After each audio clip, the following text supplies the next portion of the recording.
Hey guys, it's Eric at Fleet Feet. I want to tell you in a quick video how you can ace the Bass Pro Marathon. This is our local hometown race. Everybody wants to do well. It is in a good time of the year. The weather is great. The extended forecast looks like it's going to be 49 for the low, 64 for the high. That means most of the race is going to be somewhere in the middle there. That's good temps for racing marathons. But as maybe you know, if you're training for this marathon or have done one before, people hit the wall, often 18 or mile 20. There's a few reasons that they do that. The first is nutrition. They're not fueling correctly. They're not enough or too much of the wrong thing.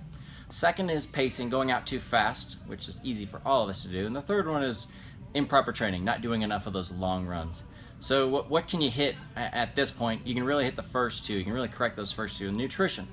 The human body, recent studies have shown that is capable and performs maybe best at 300 to 400 calories per hour.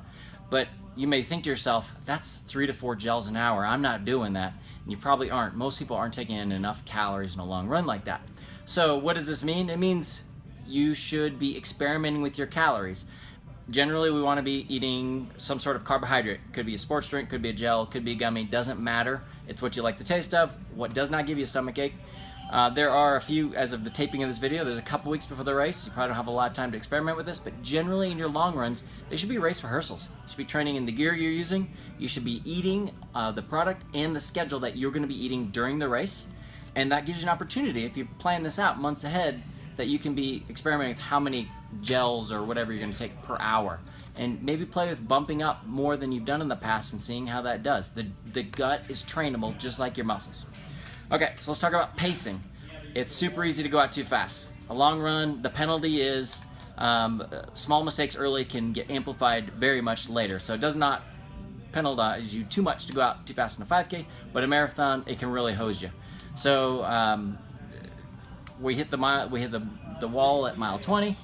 You want to be thinking, what have I done on my long runs in training? What am I capable of doing on race day?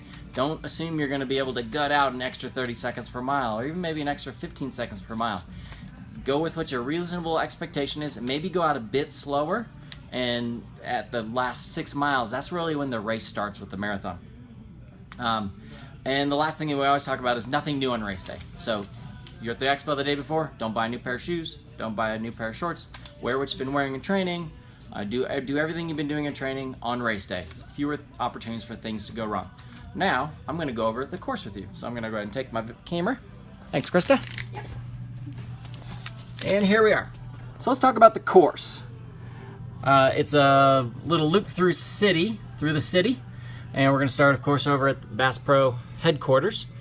And there are a few parts of this course where you can get yourself in trouble if you're not careful. It's the 4th fastest course in Missouri, 4th fastest marathon course in Missouri. And so, along with the time of year, it is possible to have a good time here. So, of course, we're going to start at Bass Pro headquarters. We're going to head south on Campbell, then east on Seminole, and kind of down, get onto the Greenway Trail and head east. Those first 4 miles are mostly it's a net downhill, and so it's easy to go out too fast. So you just want to be careful. There's a lot of energy at the marathon race start, and you're going potentially with the wind as we're heading east, and oftentimes the wind's coming from the west. So it's just easy to go out a little too fast. But miles 4 through 7, and we're looking about here, coming up through Southern Hills, you can get yourself in trouble here. This is a gradual climb for those 3 miles. It's a net climb and it's rolling. And so this was my first race several years back, my first marathon, and this is exactly where I ruined my race. You want to be holding back. This is where you do not pay attention to your pace. This is where you pay attention to your effort. Keep your effort consistent to what it was before. So if your pace drops down 30 seconds per mile or minutes per mile in terms of getting slower, that's okay.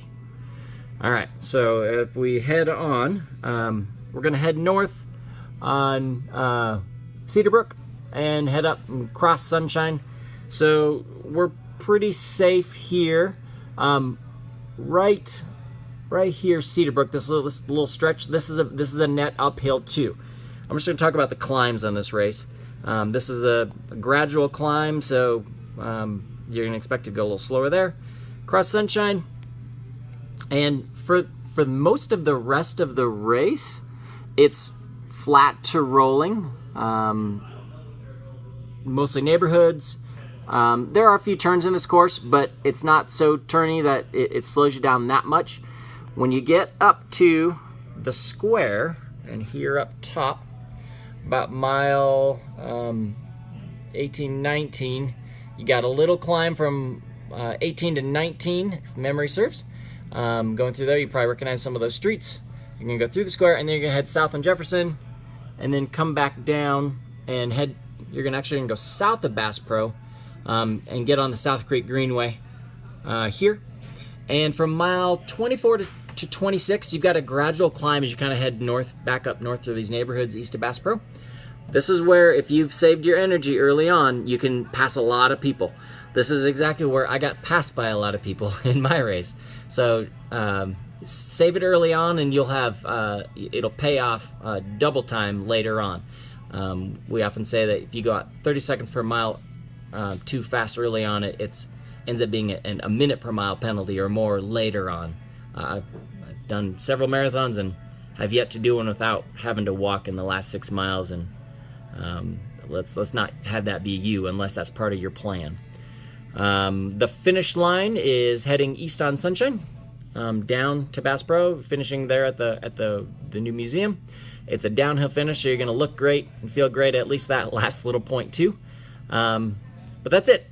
Again, it's that mile 4 through 7 in Southern Hills in the southeast corner of the map that's the most dangerous early on in the race, when you feel really good and it doesn't really hurt to push yourself there. So be careful, and this is a great race, and we're looking forward to seeing you out there, and have fun, guys.